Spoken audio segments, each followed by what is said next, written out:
sunshine on my mind. My body gets to moving, and I've got a little time. 20 extra minutes, but 5 is all I need. We could do the quick and dirty. Hey yo, what's up? This is DeMar Maurice Bouvier for the Morning Wood Show. This is my co-host, Diamond. Thank you for tuning in. Psych! I thought I was betrayed. I got y'all. What's up, everybody? Welcome back to another episode of the Morning Wood Show. We're excited to be back. I got a new tattoo. Tattoo number 7. So it's kind of making me feel a little, a little thug. But a little hood. But we're back and we just got some stuff we want to talk about. As usual, we're gonna give you our opinions, our point of view, a good drink, a little shade, a little drink. Okay, so you know what we got to start the show off talking about. We had a phenomenal weekend. Let me tell you why. Because we went to Baltimore and we got to see Estelle perform. That was awesome. She was amazing. Go and get her new album, All of Me. It's out right now. I have it already. I'm about to download mine tonight. She put on an amazing show, but who opened for her was the phenomenal Luke James, and our new friend Luke James. He's our new friend. We had the privilege to interview him. Yes. Not only did we get a chance to interview him, we got a chance to interview the legendary Mr. Frank Gatson. A lot of you guys know him through Beyonce's work and her videos, choreography, visual, artistic direction, and all that kind of sort of stuff. So we got a chance to talk to both of them. So Luke James, we're actually going to be able to show you guys a little bit later on in the week. Right. And also Frank next week. Next week, Frank our interview with Frank is coming up next week. So be sure to stay tuned. Don't miss a beat. Literally. Telling you. But just so you know, the connection with Luke James, Frank is Luke's manager. Yes. So we had no idea. So I was about to pee on myself. But yeah, it was amazing. I literally couldn't contain myself. I felt like I was jumping up and down during the interview because I kind of was. But it was amazing. Right. So if you've checked our Facebook page, Morning Wood Show, you'll see that we have pictures with Frank, and we've already posted the pictures with Luke. But stay tuned for those interviews because they'll be coming right up. But let's jump right into what we normally do, and you know that the Oscars. Sunday night. And I gotta say that we are extremely proud of Octavia Spencer for winning Best Supporting Actress for her role as Minnie. Minnie don't burn no chicken. Minnie in the Help. She won for Best Supporting Actress, and we are so thankful for that. Right. And we were also hoping that Viola Davis would win for Best Actress, but she lost to Meryl Streep. And I had to say, if you're going to lose to somebody, I would lose to Meryl. But Viola, her last Oscar role she was nominated for, she was like crying and snotting, and with The Help, she was crying and snotting. So I mean, she's gonna get it. There's a lot more tears and snot. I know where that came from. I feel like this is good for her because I feel like it definitely gives her momentum to continue to do more. Because I sometimes feel like when a person wins the Oscar, I feel like they kind of fall off a little bit. I think it takes you a moment to reassess your career and reassess. You are now an Academy Award-winning actor, so I guess it takes a minute. You have to really review the scripts carefully. You can't just go out and do a movie like Babs. First off, can I just say I love Babs. It was good. Well, you should die of a horrible death. But speaking of, look, tweet us, The Morning Wood Show, if you loved Babs. Do it right now. And I will talk about you next week. But I won't. But anyway, we gotta talk about Viola Davis. You look beautiful. Beautiful. Now amazing. Everybody know that I'm not the biggest fan of natural kinky hair. I love it. I'm working through it. But I love it. I'm a supporter. She looked amazing. The dress was amazing. The color was amazing. Yeah, she pulled it together. It was amazing. But what people are going crazy over is Angelina Jolie's leg. She got to. I'm like, okay, she stuck her right leg out of her dress. What is the big deal? Is that all you can talk about on the red carpet? I think people just want to talk about Angelina because she's hot, so they want to say anything that they can think of just to have a conversation about Angelina. I'm like, I saw the picture. I saw her. I mean, did we see some snatch? Oh God! I'm sorry. I just threw up in my mouth. Well, I'm saying, like, I mean, if we didn't didn't see labia, I mean, it's cool. She just showed her leg. Labia? Well, you know. Anyway, it was nothing to write home about. It was nothing to. It was just a white pasty leg. I mean, like. I'm just saying, I mean, if you're going to show a leg, stick out a KFC leg. You know what I'm saying? We want to see a big old thigh. We want to see, Octavia should have stuck her leg out, get him a turkey thigh. You know what I'm saying? But that's what they had to talk about. Angelina's leg on the red carpet. I'm done with it. Hold on. Okay, so we gotta flip from that for a little bit to talk about Dancing with the Stars. You know, they just released the cast, the names of the stars. And so did you see it? If you saw it, then you know that Sherry Shepherd is one of them. Gladys Knight. Gladys? Did you say Gladys? Gladys Knight of Gladys Knight Chicken and Waffles. She's going to be dancing and making waffles.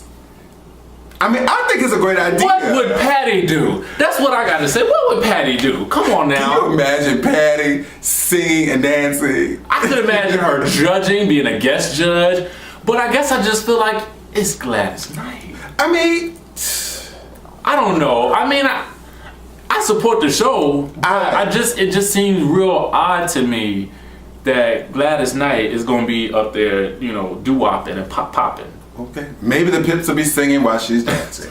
But we have Gladys Knight, Sherry Shepherd from The View. I don't really mess with Sherry like that. I don't know what it is, but I don't fool with Sherry like that. And we also because he know her and they don't get along. And you know, we beefing. We have a Twitter beef. Me and Sherry have Twitter beef. So. But anyway, y'all pray for me. With my pray his strength in the Lord. And we also have Urkel, Jaleel White. I can sort of see him doing it. I can see him doing it. You know, Urkel been working out. I can see him doing it and being successful. I can. Okay. But, and you know people gonna vote for him especially if he got body. So. Okay. Well, I'm gonna watch until I get bored, and that's usually about the second episode. And I'm gonna DVR and probably not watch. But would you do the show? I would do the show. I would too, actually. We're talking all this mess, but we would do the show. Call me. I'll dance with the stars and do the wobble. You're not doing no wobble on the show. The week they do the wobble, I will get 10s across the board. But speaking of cast, the entire cast of Desperate Housewives, oh my God, they're about to go into court. Now, as you know, this is the last season of Desperate Housewives. But it's not the end. If you remember, if you follow it, Nicolette Sheridan, who played the role of Edie, she was fired from the show. So she claimed that Mark Cherry, the creator of the show, slapped her in the face and over the head. Now, I just want to say, if this was a different type of show like The Parkers, it just wouldn't be going down like this. You know, I just feel, you know, white people have a way of holding stuff for the right moment. You know, black people, we react. You know, something happened and bam, we clap back, as they say in the hip hop world. We clap back. But white people have a way of just like holding stuff in for the right moment. So she's taking him to court, and the shade and the tea is every one of the housewives from the cast have been subpoenaed to testify. So this is going to be a new show for them. I say that they started the show for 10 years, but you wait till now. He slapped you in 2001. Like seriously. Like I said, white people will hold it until that moment, and you know, just to get everything together. She been waiting. I'm gonna get you. She been waiting. I'm gonna get her and rocking. She rocking. I think this is something for a new show. The Courtroom. A prequel.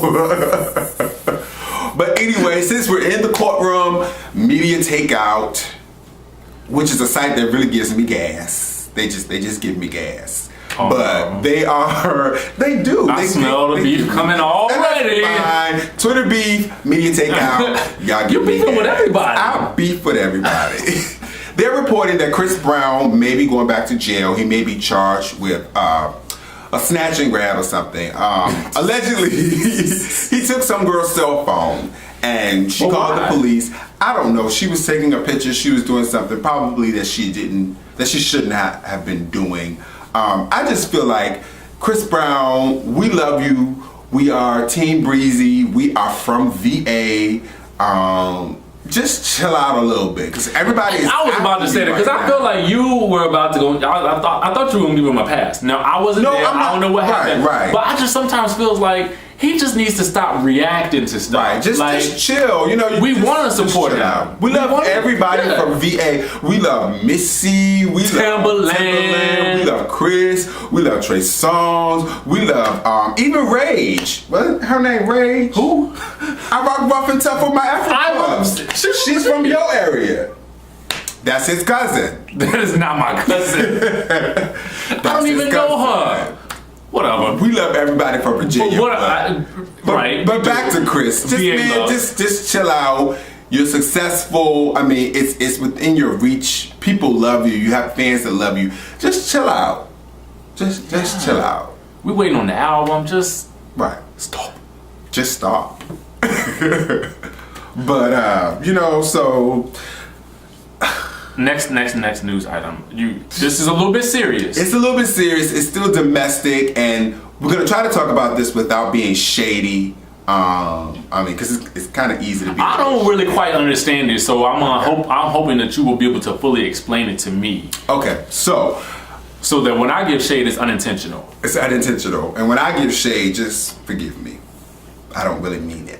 But I guess about a month ago, there was a video that surfaced of a gay young man being beaten in Atlanta. And when it came out, it was said that he was beaten for wearing skinny jeans. God forbid somebody jump me, because I love skinny jeans. Jeggings. He wears jeggings. But it was alleged tights. I thought you said we were going to be serious. Okay, I'm sorry. So, and it was said that they beat him because he had on skinny jeans. Now, no one really knew who he was or who the guys were in the video, but I guess it became viral and people started reporting and identifying who was in the video. So the young man came forward, and I think his name is Brandon White, I'm sorry, and he said that, he didn't know any of the guys in the video, and they beat him just because he was gay. The country was just like, okay, we can't have this, the activists, we're gonna charge these guys with a hate crime. Well,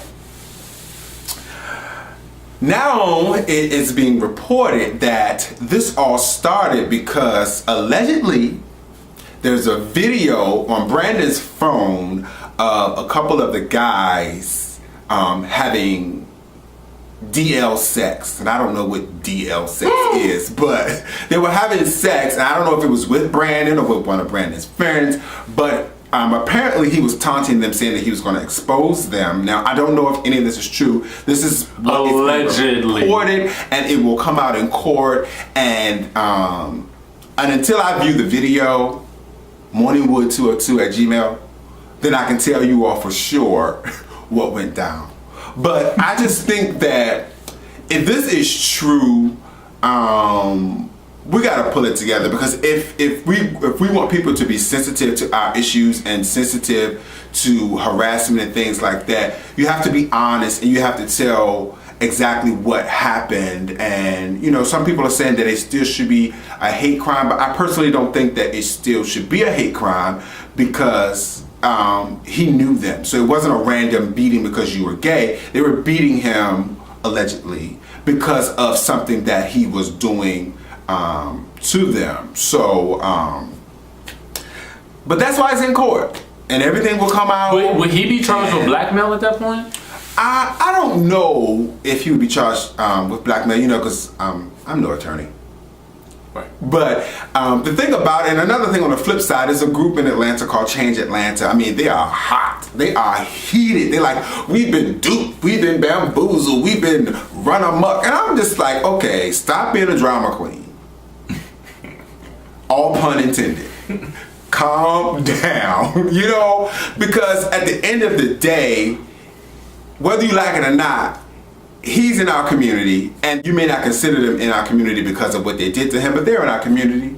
They just may be on the corner, but they're in our community. So just calm down and let everything come to light that should come to light. Because he didn't report it. You know, it became viral because someone else posted it. So it's not like he reported this and said that they beat me and it was a hate crime, whatever. Somebody else posted it. So, you know. You know what? Just let it come out. And stop recording yourselves. Stop. Unless you're doing the Morning Wood Show or something similar on a much lower level. Right. Stop recording yourselves. Don't do it. Like, it just don't, no. But, so we are waiting to see what happens with that, and hopefully, you know, everybody will learn a lesson in this thing, because you can't really charge. The only crime that I see in this, the hate part of it, is that they hate themselves, that they haven't accepted who they are, but they can accept it enough to have sex, but they can't accept it enough to be a man and carry it with them through the streets. So you can't charge people for hating themselves, but I'm sure they will get charged for the crime of beating him or whatever. Oh yeah, absolutely, they should. Stay tuned here. We'll keep talking about it as long as they're talking about it. But as long as it's going on. But we're just gonna keep on going with the show and bring it back up. Gotta know, you know where we're going. We gotta go to Basketball Wives. So I don't know if any of you guys saw the show last night. This recent episode, they kind of chronicled a lot of what was going on in Evelyn and Chad's relationship. Okay. Now, I didn't see it. So apparently, now there's been all of this whole drama between Evelyn and Jen with Jen not really supporting that relationship. And you know, Evelyn's been with another athlete before. Right. And apparently, you know, that didn't go too well. Didn't go too well. And you know, Evelyn, first off, disclaimer, I love you. But what we saw last night was apparently she and Chad were having a conversation, and she was basically, you know, fed up with all of the rumors and the gossip about, you know, him being with this girl or being with that girl. And he's like, look, yo, I'm an athlete. I'm going to be here. I want to be there. I'm trying to settle down. And she's like, well, we're about to get married, so you need to settle down. But here's the thing. What's going on is apparently she's very accepting of his lifestyle in terms of the women that he encounters. Or at least she wants to be in the know about it because she doesn't want to be duped again. Now, after all of that she went through with Jen, after all of that she went through in her past relationship, she's now with another athlete. Are you going to be that accepting of someone who is willing to kind of run around on you in your marriage? I think it's foolishness. I mean, who sets in their mind that they only want to date athletes? What kind of characteristic is that of someone to be in a relationship for the rest of your life? Your profession? I'm going to date you because of what you do? You've already set yourself up for failure, Evelyn. Really? I mean, just... But here's the thing, like I'm a full supporter. Evelyn. I feel like I should say that again. I like the way that sounded. I could be her father, Evelyn. But it's just stupid. It's just stupid. And I did see Miss Kenya Bell doing a Beyonce whatever she thought she on the treadmill. But I'm telling you, Miss Bell, you're pressing me to come ring your bell. Stop it already. Stop it. And still, no one has punched Susie in the mouth. I did see her. I really want Tammy to do it. That's who I wanted to do it. I want Tammy to do it. Or Evelyn. Somebody, whoever's willing to punch, just throw a punch at Susie. Just put a handprint on her face. Right, because she just needs to shut up. But just shut up. That's all we got. But before we go, we gotta tell them. Stop hitting me. Happy hour. You are heavy-handed heifer. Nobody likes a heavy-handed heifer. Some people like that. Anyway, we got to talk about, we're having a happy hour on Friday at Tabak in Washington, D.C. Washington, D.C. with Life Magazine. And we're going to be hosting, and it's this coming Friday. What is that? March the 4th. What's the first? The first. What's the second? It's the second. How about we know what date it is? Bam. Well, we'll be there, and we hope that you'll be there. And actually, we're starting First Fridays, and it's going to be First Friday. I had to go there. Social networking happy hour. So every first Friday at Tabak, we're going to have a happy hour, and we have a lot of things planned for the happy hour. We're going to feature some other people in the social networking community. We're going to bring you just a lot of stuff we want to keep a surprise, but don't miss it. Every first Friday. I will be DJ. Your favorite horse. Your favorite. I said your favorite horse. I mean, wear a ponytail. Your favorite host, DeMar Maurice Bouvier and Richie Sky. We'll be in the house. This has been the Morning Wood Show. We love you. Thank you for watching. Keep sharing. Keep subscribing. Keep liking. Keep tweeting. Loving. Stalking. And send me pictures. Morning Wood Show 202 gmail.com. It's the Morning Wood Show. Peace. Thanks for watching The Morning Wood Show. Be sure to like us on Facebook, follow us on Twitter, and subscribe to our YouTube channel. What's up now? Got wood. Wake up in the morning and I'm feeling like a Mac. I can hit a home run cause it's like a ball bat. Hard as a rock but my body still sleep. Rub it out till it's done. When I'm done I'm all geek. Feel it fresh, feel it under my thumb. Feel it in the morning, feel it when I come out of the bed, rolling with the sunshine. Liquid that is, can't wait till next time. Monday morning, start with a bang. Explosions in my hand, then I let it all hang. Loose, let it drop, then I grab my clothes. I'm jumping off the bed, feeling fresh, let's go. Pick it in, let it swim, throw the towel in. Feeling good about the wood, good wood is not a sin. All I need is light.